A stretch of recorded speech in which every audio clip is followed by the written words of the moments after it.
Hi, in front of me is Samsung Galaxy A22 and today I would like to show you how you can add event to calendar on this device. Start by finding calendar and clicking on it. Now pick a date by tapping on the chosen one and click on this plus icon at the bottom right corner.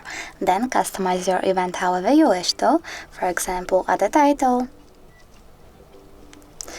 change color, set up starting hour, ending one, or turn off this feature by clicking on all day over here.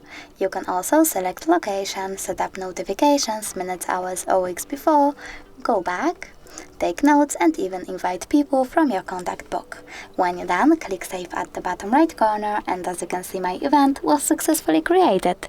You can always delete it though by clicking on it, clicking on the event over here and selecting delete at the bottom right corner. Then confirm your choice by tapping on delete again.